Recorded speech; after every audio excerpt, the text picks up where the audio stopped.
103.5 FM. No one comes close. We are simply the best.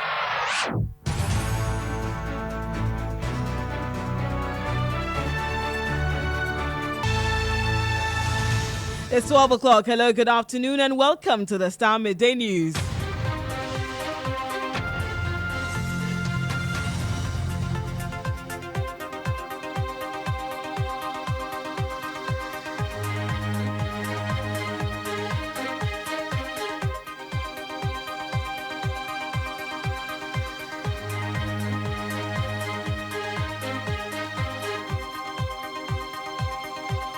And coming up in the bulletin, hundreds begin three-day protest dubbed Free the Citizens and Stop Galamsey Now amid heavy security presence in demand for an end to illegal mining and for the release of 53 persons arrested for last week's Democracy Hub demonstration.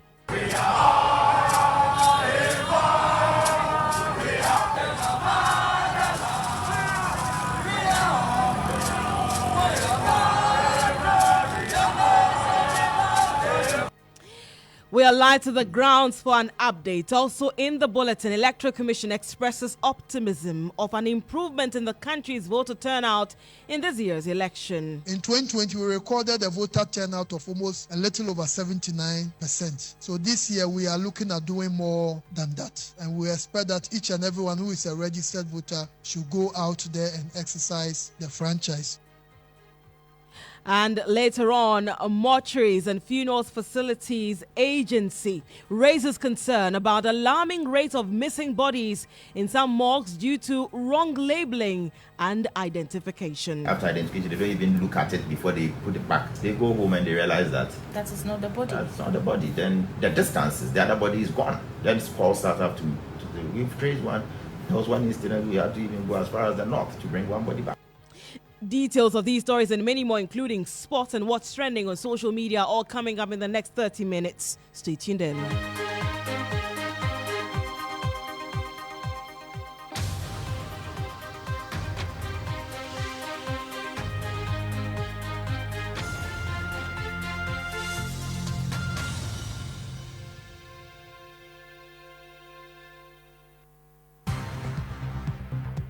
Starr News is coming to you live on Ultimate 106.9 FM in Kumasi, Empire 102.7 FM in Takrady, Zeps 95.9 FM in Zebila, Nissim 100.1 FM in Lamshao, My Star Radio in the USA, also live on Facebook on Starr 103.5 FM and on starfm.com.gh around the world. This is Starr 103.5 FM. Starr News.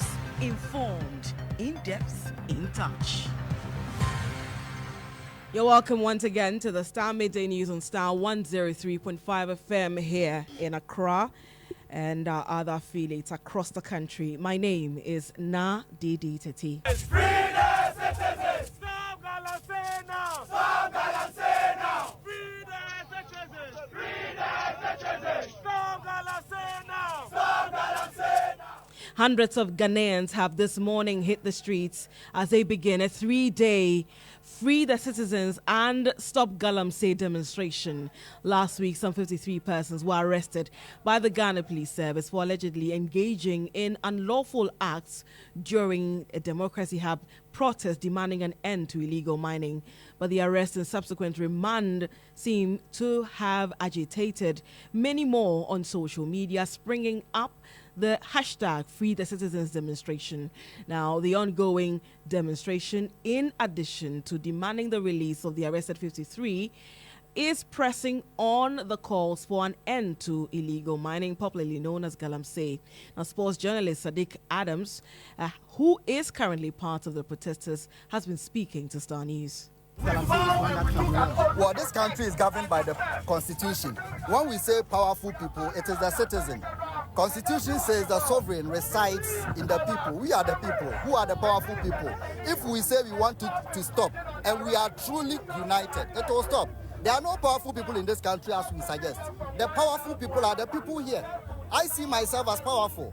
That's why people want elections to happen before you take decisions. There are no powerful people engaged in Galamsey. The powerful people are the people you see here. We have the power to change whatever is happening in this country.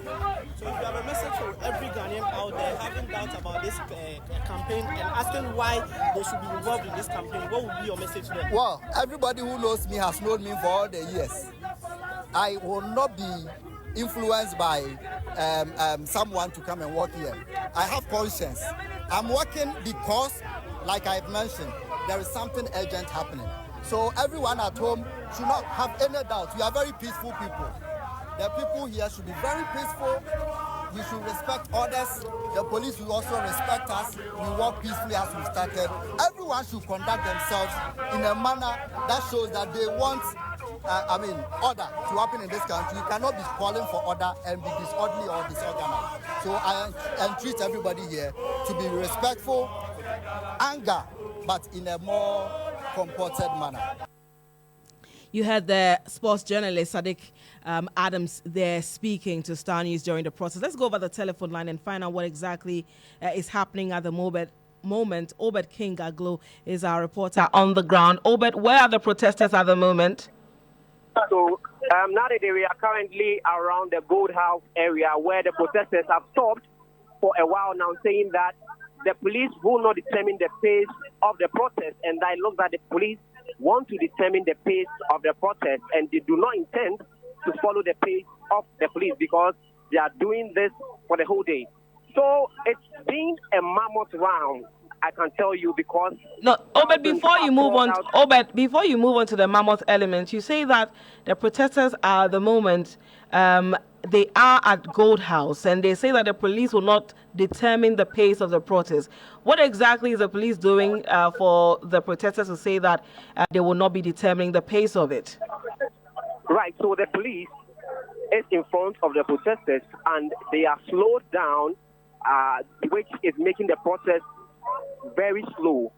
But at the point you realize that they move at a very fast pace, making the protesters also very uncomfortable because they say that they are going to move at their own pace and that the police will not determine the pace at which they move. Right now, the police have started moving again, and they are expecting the protesters to also move. But if you can hear from the background, you are hearing, don't move, because the protesters are saying that the police cannot determine the pace of the protest. All right. Now let's talk about the participation, the level of participation of this protest. Right. So nowadays, when the protest began in the morning, we saw only about 500 people in the hundreds. But as we speak to you, they are in their thousands. Many youth and students from the University of Ghana and other tertiary institutions, and it's been massive so far. I must say that they've been able to comport themselves so far, and they are currently in the Gold House area, heading towards the Kaupudi enclave, and then they will branch to the Ridge area and then move through Parliament and then now terminate at the Independence Square. Let me try and engage some of the protesters who are here, and one of the leaders who are organizing is here with me. You have been very, very comfortable so far. Once again, how do you see the management of the protest by the police? Oh, I think they are doing fairly well as compared to the previous presidents they've had in the country. This one seems to be fairly well. The reason why I'm saying fairly well, not completely well, is that, demonstrations and protests is a constitutional right, and we have to feel free to demonstrate. But this one, it seems as if we are caged. But then there's been no confrontations. Even those ones that came up, we've been able to manage it. And then we've been able to coordinate and liaise with them very well. And then the citizens are also showing that they are not people who are against the state, but they are for the state. So they are also comporting themselves. But then, in terms of protest, what happens is that anger hikes and then tensions rise. Are you getting it? So it becomes very difficult to control people. So controlling protesters is not something, because protest is supposed to happen this way. That is the spirit of protest. Okay, people will be agitated, people will want to speak up, people will want to shout, people will want to throw themselves down. Right. But that is valid. Right. But then we've been able to speak to them, sensitize that we should do all these things within the remit of the law. Right. And then the citizens are acting as Ghanaians properly. So, but at the point we saw you saying that the police will not determine the pace of this protest, what exactly did you mean by that? Yes, There's no part of the Public Order Act ask the police to be the organizers of the protest. The organizers are the ones leading the protest. Yeah. They know the activities involved within the protest. We know what we want to do to send deep symbolic significance of what we are fighting for. Do you understand that? So you don't control how we move. You can control how we move. Yours is to make sure that public order is in place. We don't endanger public safety. Do you understand what I'm saying? So that is it. So that is why I'm saying we cannot determine the pace of it. If they are tired, they should sit down and we will sit with them. Right. Thank you very much. So Dedei, that was one of the organizers on ground here. Okay. Who is saying that they will not allow the police to determine the pace of the protest. Thank you very much. Obed Kingaglo is our man on the ground monitoring the hashtag Free the Protesters and hashtag Stop Galamsey Now protest, giving us an update with regard to what is happening. Let's check what is happening on social media as well, because this campaign started from social media and now they are on ground with this particular protest. I'm joined in the studio by Nanama Aqua with what you have been saying on social media. What are people talking about, Nanama? Not exactly the protest. People are talking about whether this is a political issue or an issue literally about Ghanaians voicing out their opinions. So when we move over to Instagram, we see here, guys, please be safe, okay? We know how these Mami 5 CDs, their merchants, can lie. We have Joan, who asks, when did Galamsey become politics? Kwame prays for a peaceful demonstration. When we move over to X, we have Stephanie, who says we must fight for right and nothing must stop the will of the people. But on a more serious note, if they mobilize police to guide protesters, they can do same to arrest illegal minors. What is holding them off if they indeed want to tackle this menace? Hashtag Free the Citizens. Gary says that we are all involved in building our motherland, Ampa. This is beyond political duopoly. This is a national crisis and a nationwide plea. Hashtag Stop Galamsey Now. Hashtag Free the Citizens. Kweku Rich asks, this is what they call demonstration? Then we have Johnny. Why are the police vested like they're coming to fight with criminals? We also have on Facebook, Parkwesi, we are in the forest fighting against Galamsey. It is necessary for you people to join us, not there. They are doing that for a different purpose. One will soon remove the police car keys, pet. Then we have Eric. Now look at the police guy. Now look how the police guys have frowned their faces as if they're at war. Meanwhile, they're all part of the suffering we are going through. Let me quickly see if we can find any other comments. That's what we have there. My name is Nanama Akwana. Back over to you. Thank you very much, Nanama Akwa, bringing us details with regard to what people have been saying on social media, especially in reaction to this protest. You're still listening to the Star Midday News on Star 103.5 FM. Still on the protest, we'll be speaking to a security analyst as well in relation to some of the concerns being raised by the protesters about the pace of the protest, and also observers talking about the heavy presence of the security. Mr. Adib Sani, thank you very much for joining us here on the Star Midday News. Thank you for having me. All right. Have you monitored or be observing the protests from a distance? Absolutely. I know a number of people who are very much involved. I've had calls from them. I've communicated with quite a number of them. So far, it's been so peaceful. But the only issue that came up is the number of security personnel on the ground. They felt it was too much. But I give them reassurances to the effect that, hey, the police is there to protect you. It is in your interest to have the police turn up in large numbers, because criminal elements would want to take advantage and engage in all manner of criminality, including pickpocketing and all that. So it is important that you cooperate with the police, and in the end, everything is going to be peaceful, because if it becomes violent, it is not in their favor, the protesters' favor, okay? Because in the end, we would lose sight of the crux of the matter and now be talking about the violence. But so far, it's been so peaceful, so far as I am concerned at this point in time. What about the presence of the police? There are some who have expressed concern about the numbers. They think that is quite is a bit on the high side. I think the police have learned lessons from previous protests, which unfortunately have turned violent. Okay, so I think they went back to the drawing board. I'm not too sure about that because I was not involved. But from where I stand, I think they went back to the drawing board and they had to re-strategize. I don't think there's anything wrong with it so far as you mean well.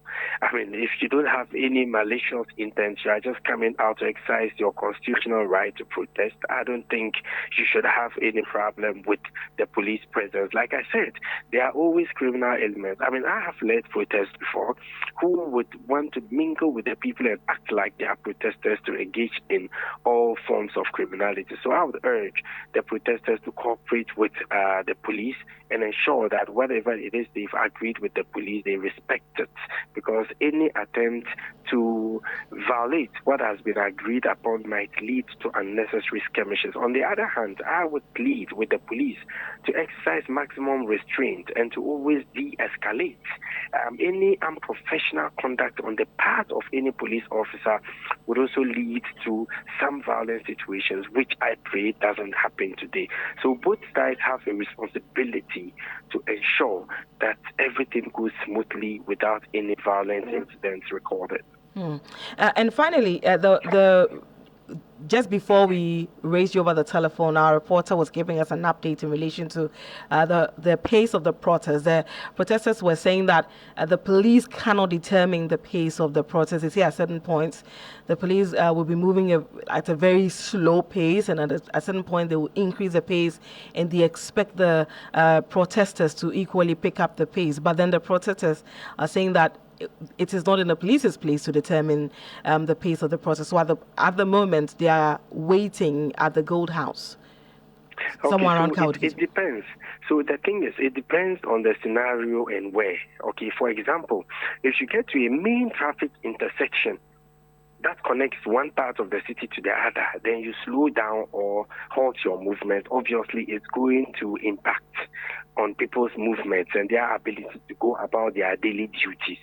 But what I need the protesters to understand is the fact that there are many people who might be happy about what is going on and be with them in spirit, but not necessarily physically. All right. So if you cause inconvenience to other motorists or other citizens, they might have a rethink about their opinions, about what is going on. So we need to be careful and to ensure that whatever we do would promote peace. The police also have to be patient with them. I mean, there's always a nice way of telling people, transmitting information. They should be as diplomatic as possible, and the use of force should be the last resort. But I am confident that, considering the people behind it and the fact that lessons have been learned on the part of the police, that in the end, it will be peaceful, it will be smooth. But one thing is for sure, we're bound to expect more of such protests because there are varied issues. We're talking about Galamsey, we're talking about voters register transfer of votes, a whole lot of issues. Now, the labor unions are also going on strike. So you see, when it's coming to elections, all of these things happen. That is why the police would have to rethink their strategies so as not to focus only on the politics bit of security, but other security as well, because at this time, it will interest you to know that criminal elements take advantage to engage in all manner of criminality because they think our attention is towards the elections. All right. Thank you very much for speaking to us. We're grateful for your time. Pleasure is mine. You had to speak to security analyst Adib Sani. This is still the Star Midday News on Star 103.5 FM. Let's switch our attention to election-related matters.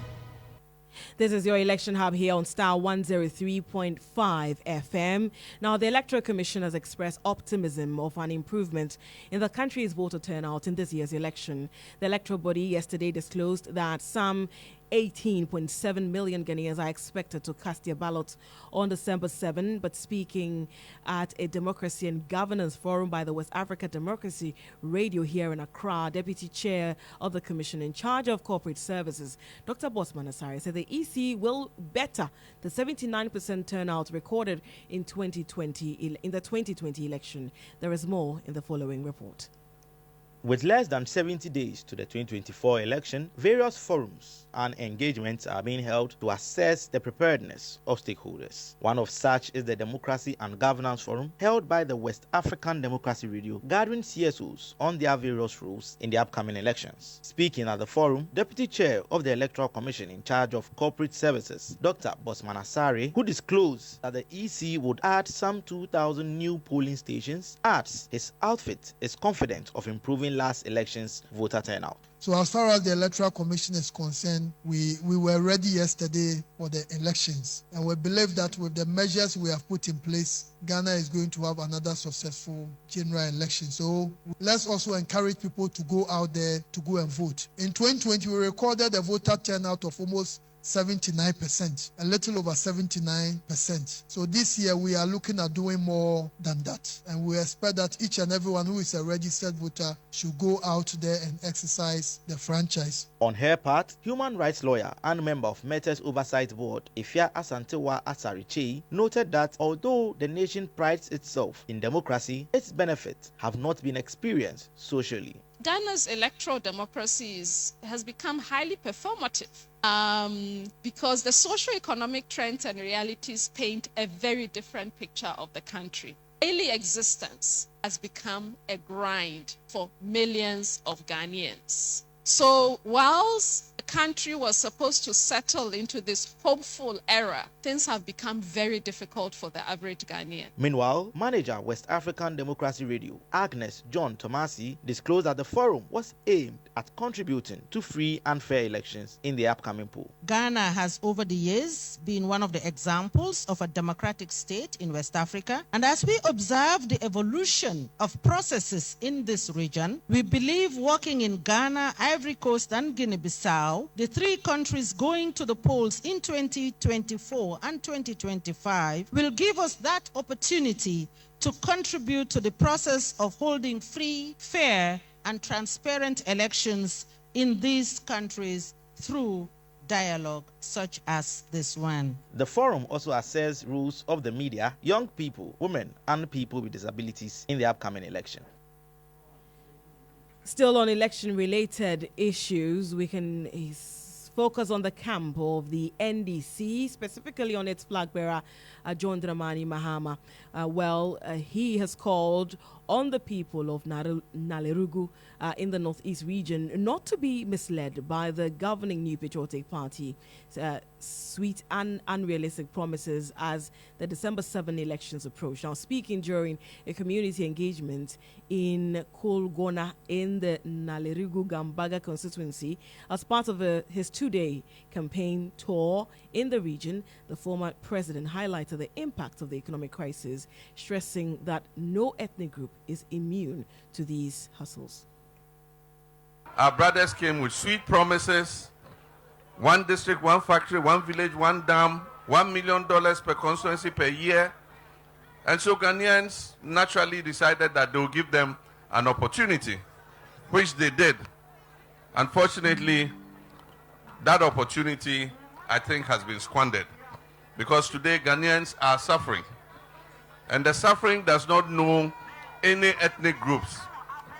Mamprusis are suffering as much as Ashantis. Ashantis are suffering as much as Ewes. Ewes are suffering as much as Fantis. Fantis are suffering as much as Dagaris. It doesn't know any ethnic group.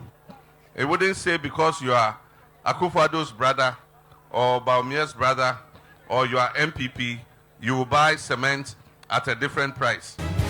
If cement has gone from 24 cedis when it was in NDC and today is 110 cedis, you're also going to buy that cement at 110 cedis. You had there the presidential candidate of the opposition NDC, John Dramani Mahama. We'll bring you the very latest in the world of sports in a bit, but let's switch our attention to health, because mortuaries and the Mortuaries and Funerals Facilities Agency has raised concerns about the alarming rate of missing bodies in some morgues due to wrong labeling and identification. In an exclusive interview with Starr News's and GH1 News' Awisi Dedei Jange, the president of the agency recounted instances of reported cases of missing corpses and the struggle in reuniting the corpses with the bereaved families. That send the body to the morgue are not normally are not the primary caregivers. Distance, the people. Somebody loses a mother. The mother is aged at home. The primary caregiver is so attached that and is so distraught that cannot even take the body to morgue. So somebody from a neighbor comes in, a distant cousin comes in to help. They take the body to the hospital and to the morgue. Then they get the documentation. The person who has documentation is the same person who identifies for collection. So that's where the confliction comes in. Part of it. And when collection is about to happen, Friday, we know how people go to the morgue. They don't go insane and clear. The euphoria, the whole thing. So identification also becomes challenging because they are impaired. The other aspect is on the morgue, mislabeling, 1992, 912, Sarah.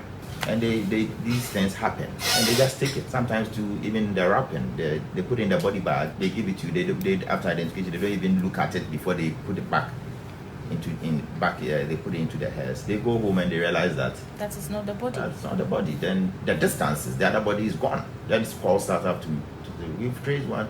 There was one incident we had to even go as far as the north to bring one body back. Then we sit down and see how it can be settled. Cost. Gentleman's agreement, you done this, sort this thing out. I couldn't get the body. I prepared for the funeral. Can we do this? Until it happens to you, I pray it doesn't happen to anybody who said that. You had there the official with the Mortuaries and Funeral Facilities Authority speaking to Awisi Dedei Jange. He also attributed the issue of crowding in morgues to unclaimed bodies and hints of digitalization. He believes digitalizing operations in mortuary facilities will save the agency the financial burden of mass burials. We envisage an agency so that we sit in the office as we are sitting now. Everybody who passes and is sent to the morgue, we have real-time data. For instance, if somebody passes in Bono East or Wenchi or Doma, once you pass and you enter the morgue, we have data that this person, Kwesi Asumesi, in Doma, in this district, has been brought to the morgue. Digitalize the whole flow using Ghana card as a form of identification, or your NHIS card, which is also synced. Your NHIS card is your Ghana card and all that. And the bulk of the death happen in the hospitals. And the morgues, most of these morgues also are tied to a hospital. And before you are moved from the hospital, there's a conveyance note, or there is a cause of death, which states your name clearly and all that. If it's a coroner's case, the police are involved, they have identification, so identifying the person is not a challenge.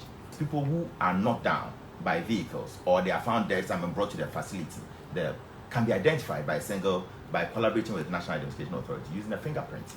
So we just have the basic information, name, age, phone number, and next of kin. We don't. And that's an official with the Mortuaries and Funeral Facilities Agency speaking there to Awisi Dedei Jange. Let's now bring you sports, and Jones Aji is here. Good afternoon to you, Jones. What's in sports? All right, so Chief Executive Officer of Ghana Athletics, Madam Filipina Frimpong, who led Ghana's team at the 2024 Paralympic Games, has called for intentionality in preparation of track and field athletes for competitions. Madam Frimpong, in an exclusive interview with GH1 TV, was reflecting on the lessons learned from the Olympic Games. What we learned is preparation, constant preparation, adequate competitions is what an athlete needs. A lot of the times, most of these athletes that we compete with, they are running from, I'm sure you follow the Diamond League. If you follow the Diamond League, you realize that from one place to the other, from one place to the other, from one place to the other. It is intentional. It is intentional, and we are not intentional with our preparations, if I'm being honest. A lot of these athletes get the exposure they get because of the schools they attend and the fact that they are based outside the country.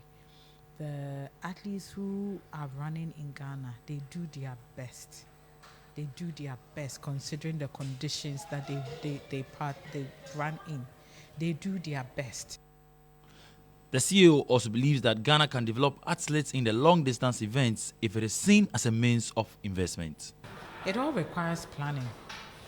It requires planning, it requires dedication, and it requires intentionality. Kenya, they have found their competitive advantage, and they are playing to it. They realize that they have the lungs and the ability to run these long-distance races, and so everybody is going. The